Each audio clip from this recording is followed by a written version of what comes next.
Hey everyone, and welcome back to our Shadowlands Alpha class preview series. And today it's an exciting one. It is time for the Retribution Paladin. A big ability has been baselined. You're now also going to be the kings of off-spec utility. Auras, they're back, and yeah, they actually kind of matter.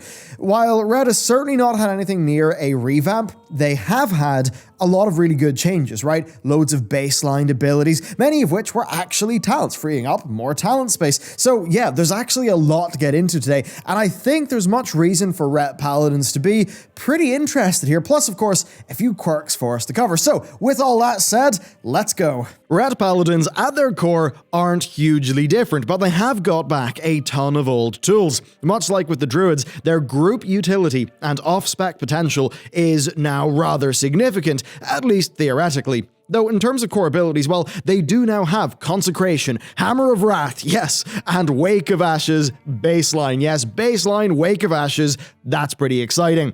Word of Glory is also baseline, but in a weaker single target form, allowing holy power to be pumped into healing if necessary. On Alpha though, right now, I mean, it's really weak. It actually heals less than a single flash of light, so hopefully that gets fixed up. Shield of Righteousness is also available to Retidans as well, although they would need to swap to a shield in combat, which is a little bit awkward because having a shield and a one-hander does disable many of their core Ret combat abilities. And while Ret Paladins already had ways to handle disasters, well, they now have emergency physical tanking that is entirely a possible thing if they actually prepare, which I think is a really great thing. Then Sense Undead and Turn Evil, they're not going to be super useful, but hey, they're back, and having some flavorful tools for your class is quite nice. Then, one of the major unpruning points is the return of the Aura Bar. Paladins get Crusader, Devotion, Retribution, and Concentration Aura. Crusader's mount speed for allies is welcome, as will, of course, Devo's 3% damage reduction be as well. Then Consecration, reducing silence duration, that might be useful in PvP, but I think the really interesting one is Retribution Aura. This replaces their passive that gives them extra damage done and less taken on raid member death, and instead gives every paladin under the effect a 12-second burst of Avenging Wrath. So yeah, that means that only one paladin in the group has got to have this active, and if one paladin has this active and then there's an unfortunate death, well, that will mean every paladin you have will pop wings for 12 seconds. Lots of damage, lots of healing. That is really, really cool. Now that said, there is a slight concern with these, but we'll cover that later in the pros and cons section of this video. The last core change is the return of Blessing of Sacrifice and the loss of the two greater blessings. Losing the greater blessings won't be felt too much with the addition of Devotion Aura, but getting Sacrifice back is really great, especially thanks to Shield of Vengeance. Yes, this is a really cool interaction. Paladins with reckless disregard for their defensive cooldowns can now sack a tank and then use Shield of Vengeance so that it gets pumped up via the Blessing of Sacrifice to do some extra bonus damage. The best part is, they can claim that it's actually to help out the tanks and the healers at the same time.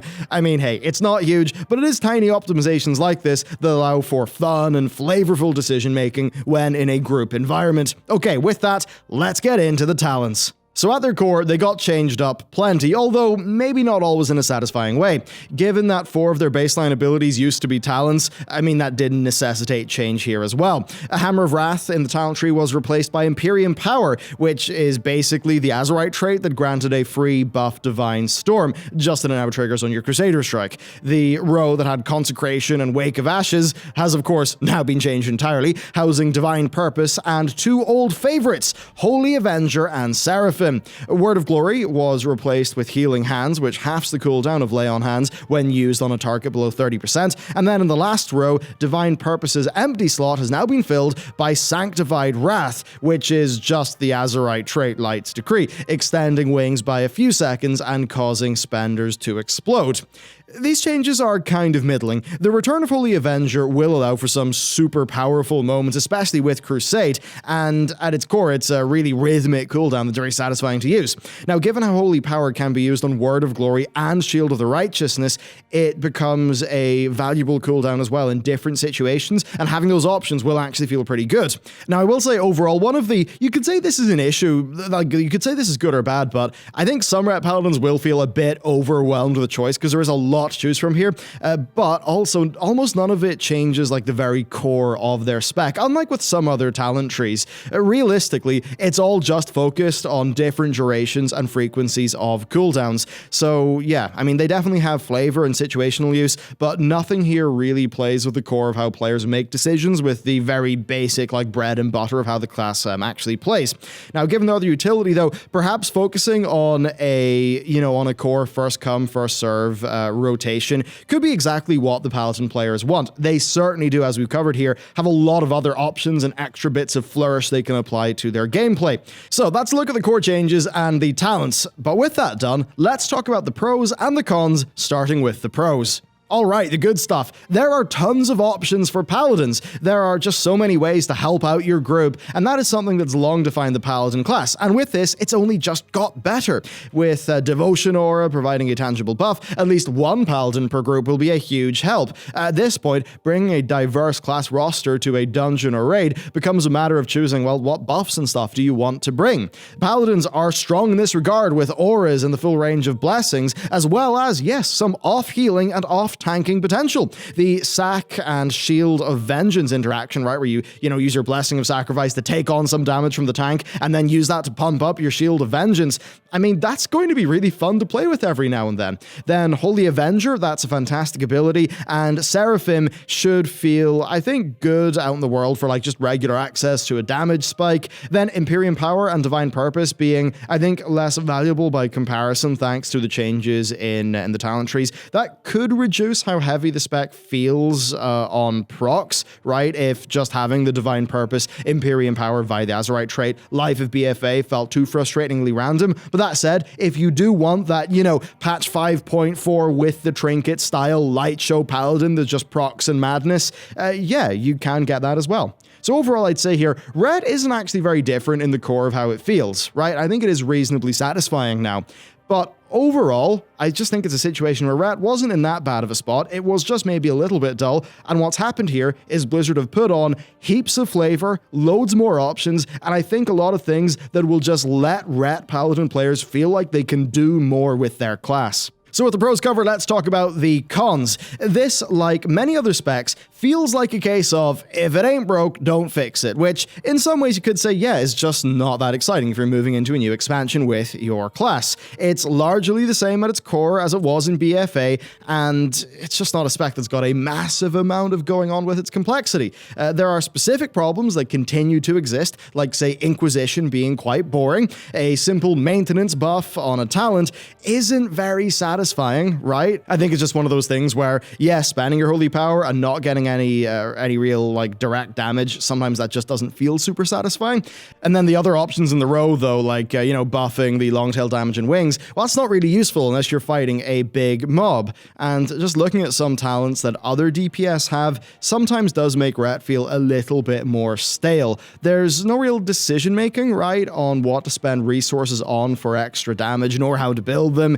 Even if you do want to make use of buff synergy, well, the GCD that Blizz did in BFA does get in your way, right? Trying to get Inquisition, Seraphim, Execution Sentence, and Wings, that requires a ton of holy power build-up to even get to that point, and even having one or two buffs off the GCD in that situation would make them feel better to use. Like, an increase in pace, a bit of a combo, right? You're just mashing two buttons at the same time, getting your big exciting moment. But no, the GCD change just does make that all slower, smooths it out, and I do think it makes things like that feel quite a bit worse.